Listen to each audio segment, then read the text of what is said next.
मैं आपसे प्यार करने लग गया हूँ चित्रा जी। मैं हमारी दोस्ती के रिश्ते को प्यार के रिश्ते में तब्दील करना चाहता हूँ। क्या आप भी मुझसे प्यार करती हैं? चित्रा खामोश रहती है, कुछ जवाब नहीं देती है। उसने कभी सपने में भी नहीं सोचा था कि अनुराग उसे कभी इस तरह प्रपोज करेगा। उसके चेहरे के एक्सप्रेशन को देखकर ऐसा लग रहा था जैसे वो इन सब चीजों के लिए अभी तैयार नहीं थी। उसे सब कुछ बहुत जल्दी होते हुए नजर आ रहा था। अनुराग फिर पूछता है, आप ऐसे चुप क्यों हो गई चित्रा जी?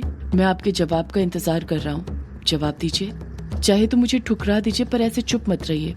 आपकी चुप्पी मेरे दिल की धड़कन को बढ़ा रही है चित्रा जी। चित्रा कुछ कहती उससे पहले ही एक बेल सुनाई देती है। वो बेल इतनी तेज बजती है कि चित्रा कुछ जवाब नहीं दे पाती है। वो बेल संकेत था कि कॉलेज की छुट्टी हो चुकी थी और कुछ ही देर में कॉलेज की बस वहाँ से निकलने वाली थी। उसी बस से चित्रा अपने घर आया जाया करती थी। बेल की आवाज सुनकर चित्रा तुरंत अपनी जगह पर से उठ जाती है। चित्रा अपना कदम आगे बढ़ाती है। उससे पहले अनुराग उसे रोकने की कोशिश करते हुए कहता है, अभी कुछ वक्त और है हमारे पास चित्रा जी। यूं मुझे कहानियों की तरह अधूरा छोड़कर मत जाइए। मेरे सवाल का जवाब दीजिए। अधूरी कहानियां और अधूरे सवाल, ये दोनों ही हमारी जिंदगी में नहीं होने चाहिए। ये हमारे मन को बेचैन कर देते हैं, जीने नहीं देते हैं, मरने पर मजबूर कर देते हैं। चित्रा खामोश रहती है। वो बार बार अनुराग से नजरें चुराने की कोशिश कर रही थी। उसे देखकर साफ समझ आ रहा था कि वो अनुराग के सवालों से बचने की कोशिश कर रही थी, पर अनुराग था कि अपने सवालों पर बना हुआ था, जैसे वो आज चित्रा से उसके सवालों के जवाब पाकर ही रहेगा। अनुराग फिर कहता है, बोलिए चित्रा जी, जवाब दीजिए। क्या आप मेरी जिंदगी की कहानी का हिस्सा बनेंगी? चित्रा अनुराग को टालने के मन से आहिस्ते से अनुराग से पूछती है, आप मुझे अपनी जिंदगी का हिस्सा क्यों बनाना चाहते हैं अनुराग जी? आपको मुझ में ऐसा क्या दिख गया कि आप मुझे अपनी जिंदगी का हिस्सा बनाने के लिए तैयार हैं? अनुराग को लगने लग जाता है कि चित्रा उसे टालने की कोशिश कर रही थी। इसी वजह से चित्रा उससे ऐसे सवाल पूछ रही थी। अनुराग चित्रा की तरह ही कुछ जवाब नहीं देता है, खामोश खड़ा रहता है। चित्रा धीरे से कहती है, अनुराग जी, मैं तो आपकी जिंदगी का एक छोटा सा किस्सा बनने के लायक भी नहीं हूँ, और आप हैं कि मुझे अपनी जिंदगी का हिस्सा बनाने की बात कर रहे हैं। मैं आपके लिए। चित्रा अपनी बात पूरी करती है उससे पहले ही अनुराग उसे बीच में टोकते हुए कहता है, नहीं चित्रा जी, आप ऐसा मत बोलिए। आपके बिना मेरी जिंदगी कुछ नहीं। अगर मेरा जीवन कोरा कागज है तो आप वो स्याही हो जिससे मैं अपनी जिंदगी की कहानी लिखना चाहता हूँ। अनुराग फिर अपने सवालों पर अडिग रहते हुए चित्रा से पूछता है, आप मेरे सवाल का सीधा सीधा जवाब दीजिए। आप मुझसे प्यार करती हैं या नहीं? अगर नहीं करती तो कोई बात नहीं, मैं इस सब चीज को एक बुरा सपना समझकर भूल जाऊंगा। बस एक बार आपके मुंह से सुनना चाहता हूँ कि मैं आपको पसंद नहीं हूँ, आप मुझसे प्यार नहीं करती हैं। चित्रा अभी भी खामोश रहती है। अनुराग चित्रा के जवाब का इंतजार कर ही रहा था कि तभी चित्रा का मोबाइल बजने लग जाता है। चित्रा जब अपने मोबाइल की स्क्रीन पर नजर डालती है तो देखती है कि उसकी सहेली खुशी का कॉल आ रहा था। चित्रा उसी वक्त फोन उठाती है। खुशी की आवाज सुनाई देती है, कहाँ रह गई चित्रा, जल्दी आ, बस निकल रही है। चित्रा हड़बड़ाहट के साथ नम लहजे में ही कहती है, बस आ रही हूँ खुशी, 2 मिनट। इतना कहकर चित्रा फोन कट कर देती है। फोन कट करते ही चित्रा अनुराग से बिना कुछ कहे वहां से जाने लग जाती है। अभी चित्रा ने अपना एक कदम ही आगे बढ़ाया था कि उसी वक्त अनुराग उसका हाथ पकड़ते हुए कहता है, आप ऐसे नहीं जा सकती चित्रा जी, आपको मेरे सवाल का जवाब देना ही होगा।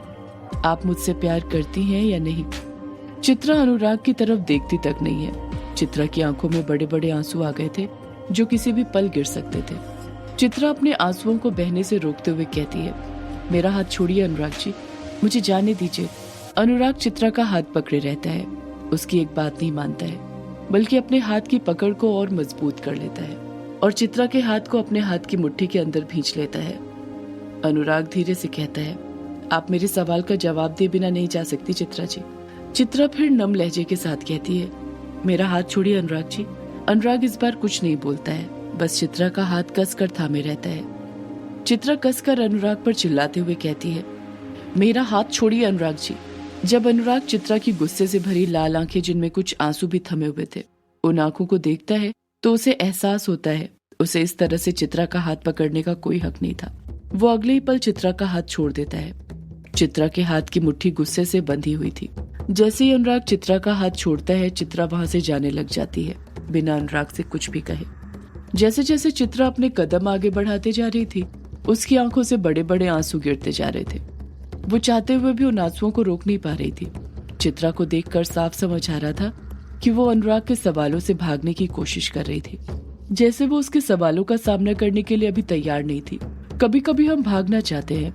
हमारी जिंदगी में कई ऐसे सवाल होते हैं जिनके जवाब हम देने से कतराते हैं, और आज चित्रा भी उन सवालों के जवाब देने से कतरा रही थी, डर रही थी। जब चित्रा बस तक रोते हुए पहुंचती है तो उसकी सहेली खुशी उससे पूछती भी है कि उसे क्या हुआ, क्यों वो इतना रो रही है, पर चित्रा उसे कुछ जवाब नहीं देती है, बस रोते रहती है। बस वहां से निकल जाती है और बस के निकलते ही अनुराग के जवाब भी वहां से निकल जाते हैं। उसका प्यार उससे दूर जा रहा था और वो चाहते हुए भी उसे रोक नहीं पा रहा था, क्योंकि वो जानता था उसके हाथ में कुछ नहीं था। वो प्यार जिसे वो खो रहा था उसे तो उसने कभी पाया ही नहीं था। बस में बैठने के बाद भी चित्रा रोते रहती है। उसके कानों में बार बार अनुराग के सवाल गूंज रहे थे, जो अंदर ही अंदर उसे परेशान किए जा रहे थे, रोने पर मजबूर कर रहे थे। गुस्से से उसने अभी भी अपने हाथों की मुट्ठी भींच कर रखी हुई थी। जब चित्रा अपने आंसू पोंछने के लिए अपने हाथ की मुट्ठी खोलती है तो देखती है उसकी मुट्ठी से एक सफेद कागज की पर्ची गिरती है।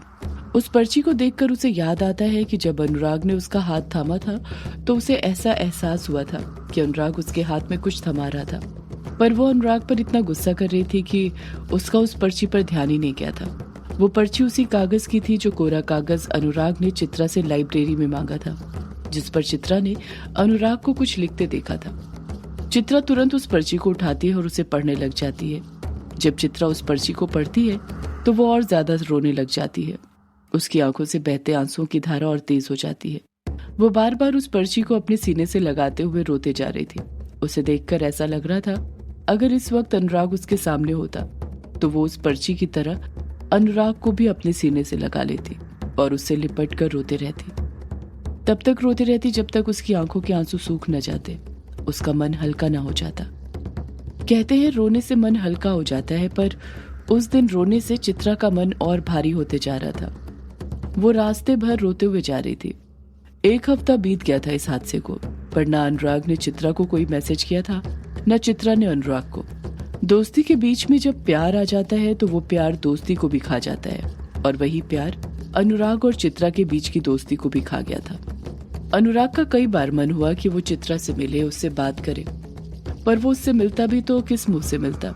उस दिन उसने चित्रा के साथ जो बर्ताव किया था उसके लिए वो अपने आप पर आज भी पछता रहा था। उसे पता चल गया था कि चित्रा अब उससे कभी नहीं मिलेगी। वो चित्रा को खो चुका था उसी वक्त जब उसने उसकी मर्जी के बिना उसका हाथ पकड़ा था। अनुराग चित्रा को भूलने की कोशिश कर रहा था, पर जिंदगी का उसूल है, हम जिसे जितना भूलने की कोशिश करते हैं वो हमें उतना याद आता है।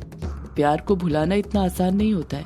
और फिर चित्रा तो अनुराग की जिंदगी थी, वो अपने जीते जी उसे कैसे भुला सकता था। चित्रा के प्यार में वो इतना टूट गया था कि उसने अपने कमरे से बाहर निकलना ही बंद कर दिया था। अनुराग चित्रा को वापस पाने की पूरी उम्मीद खो चुका था, पर कहते हैं ना, अगर आप किसी से सच्चा प्यार करते हैं तो वो वापस लौट कर आता है। और उस दिन अनुराग के इनबॉक्स में चित्रा का मैसेज भी आया। उसे यकीन नहीं हो रहा था कि चित्रा ने उसे मैसेज किया है, वो भी पूरे 1 हफ्ते बाद। उस मैसेज में लिखा हुआ था कि अनुराग जी, मुझसे आप 1 घंटे में रविंद्र भवन में मिलिए। अनुराग के समझ नहीं आ रहा था कि चित्रा उसे रविंद्र भवन में मिलने के लिए क्यों बुला रही थी। अगर मिलना ही था तो कहीं और बुला लेती, रविंद्र भवन में ही क्यों। अनुराग समझ गया था बात कुछ और ही थी, तभी चित्रा ने उसे रविंद्र भवन में मिलने के लिए बुलाया है। अनुराग जिस हालत में था उसी हालत में रविंद्र भवन पहुंच जाता है। जब वो वहां पर पहुंचता है तो देखता है कि रविंद्र भवन में बहुत सारे लोग जमा थे और वहां पर पेंटिंग एग्जीबिशन लगी हुई थी, जिनमें कई कलाकारों की पेंटिंग लगी हुई थी, जिसे लोग निहार रहे थे और उस पर कमेंट कर रहे थे। उसी भीड़ में अनुराग चित्रा को ढूंढने लग जाता है। अनुराग चित्रा को ढूंढते हुए हॉल के अंदर कदम बढ़ा ही रहा था कि उससे चित्रा जाकर टकरा जाती है। जब चित्रा अनुराग को देखती है तो उसे पहचान ही नहीं पाती है। अनुराग टी-शर्ट और लोअर में ही वहां पर पहुंच गया था और उसके बाल भी बिखरे हुए थे, साथ ही उसकी दाढ़ी भी पहले से ज्यादा लंबी हो गई थी। चित्रा ने हमेशा की तरह टॉप और लहंगा पहना हुआ था और आज वो और भी ज्यादा सुंदर लग रही थी। उसके चेहरे पर एक निखार था। चित्रा अनुराग को देखते हुए हैरानी के साथ कहती है, अनुराग जी, ये आपने क्या हालत बना ली है? जिस अनुराग को मैं जानती हूँ वो तो ऐसे नहीं दिखते थे, वो तो हमेशा क्लीन शेव रहा करते थे। आपने क्लीन शेव में ही अच्छे लगते हैं, दाढ़ी में बिल्कुल अच्छे नहीं लगते। अनुराग खामोश रहता है, पलटकर कुछ नहीं कहता है। उसके समझ नहीं आ रहा था कि वो क्या बोले। कैसे चित्रा को बताए कि जब लड़कों के दिल टूट जाते हैं तो उनकी दाढ़ी अक्सर लंबी और बाल बिखर जाते हैं। ये प्रेम में टूटे लड़कों की पहली निशानी होती है। जब चित्रा अनुराग के सामने आती है तो चित्रा को देखकर अनुराग के सामने वापस से वो पल आ जाता है जब उसने अपनी जिंदगी की सबसे बड़ी गलती करी थी, अपने प्यार को पाने के लिए अपनी दोस्ती को कुचल दिया था। अनुराग समझ जाता है कि यही सही मौका था चित्रा से माफी मांगने का और अपनी दोस्ती को वापस पाने का। अनुराग तुरंत चित्रा से माफी मांगते हुए कहता है, वो चित्रा जी, मुझे उस दिन के लिए माफ कर दीजिए, मुझे आपसे वो सवाल। अनुराग अपनी बात पूरी करता उससे पहले ही चित्रा अनुराग का हाथ पकड़ती है और उससे कहती है, अनुराग जी, आप ना मेरे साथ चलिए, कुछ मत बोलिए। इतना कहकर चित्रा अनुराग का हाथ कसकर थामती है और उसका हाथ पकड़कर उसे अपने साथ ले जाने लग जाती है। अनुराग चित्रा के साथ अपने कदम से कदम मिलाने लग जाता है। चित्रा अनुराग को एक पेंटिंग के सामने लाकर खड़ा कर देती है जिसके पास पहले से ही कुछ लोग खड़े हुए थे और उस पेंटिंग को देखे जा रहे थे। चित्रा बड़े प्यार से कहती है, अनुराग जी, उस दिन आप मुझसे जवाब मांग रहे थे ना, आपका जवाब इस पेंटिंग में है। अनुराग हैरानी के साथ अपनी भवें ऊपर उठाते हुए कहता है, क्या कहा आपने चित्रा जी, पेंटिंग में? सदियों से है पुराना